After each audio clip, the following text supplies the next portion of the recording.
It's Saturday morning and I'm continuing with my journey with the Impressionistic style, and I'm adding yet another painting in the same technique. And just like last time, I'll be laying down the steps in advance so that it is easy to follow along. For this, I'm using Arches cold press paper, colors from Holbein, Schminke and Daniel Smith.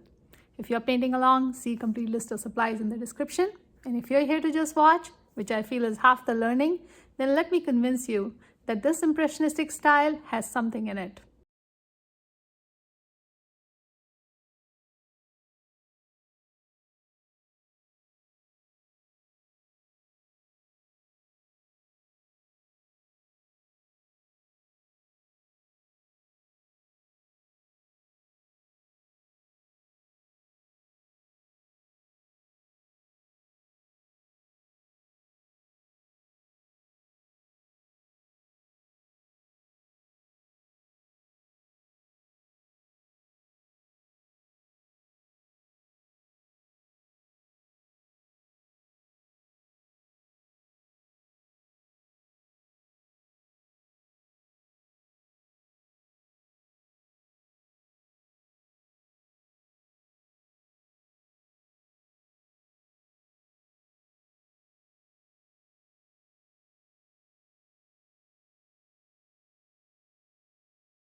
I'm continuing with my new style. And that's the beauty of treating art as a journey. I mean, one has to really keep an open mind and have to see how things naturally evolve. Honestly, I did not even know 6 months ago that I'd be doing this, after some time. The feelings and the choice of style and the choice of subject just comes as an evolution of how you grow as an artist. And I don't know how long this is going to last and how long I'm going to keep doing this kind of art. So, and that's what the whole purpose of this channel is, to share the journey as is. And I think it will help other people also see, how one develops and how slow it can be and sometimes how fast it can be. So let's take a look at the colors we used. The palette was very similar to my previous video, except I tried to introduce a few colors, or at least use colors in different proportion to give a different feel. And I try to keep an open mind with the color palette. I don't stick to the same palette. And I will share one day a video on that, why I truly believe that's how I do it. I don't keep the same palette. And I'm not saying those who do are doing anything wrong, but I feel like keeping an open mind in the palette would give me a unique, give my art a unique look. So let's take a look at the colors we used. The only yellow, and I used this yellow in my previous painting too, however, in this time the proportion of the permanent yellow deep was a bit more compared to what I used in the door full of flowers. And you can call this painting a window full of flowers, so it's kind of similar. So permanent yellow deep, and it was used generously, so this painting is a little bit more yellower than the previous one. And if you take a look, the walls, and mainly the walls, don't think I included that in the flowers, but the walls have the permanent yellow deep. So there you go. And then coming to the vermilion, and this proportion of vermilion hue, sorry, not vermilion, vermilion hue was very less in this one, but I used it. It was in the walls and a little bit in the bloom, although not a whole lot. So vermilion. And then comes the focus colors of the bloom.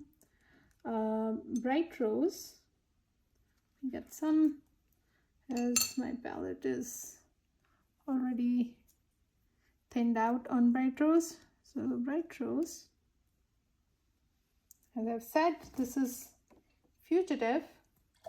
Not fugitive like a whole lot fugitive. I think it's mid-range, so it does all right. But it's not one of those colors which can be guaranteed from the pigment manufacturers that it is a permanent color. So keep it away from light. Don't hang it on the wall for extended period of time, and you should be fine. And like I said, not all my paintings are framed as originals. I usually put them in an archival box away from light, so I get to use this color.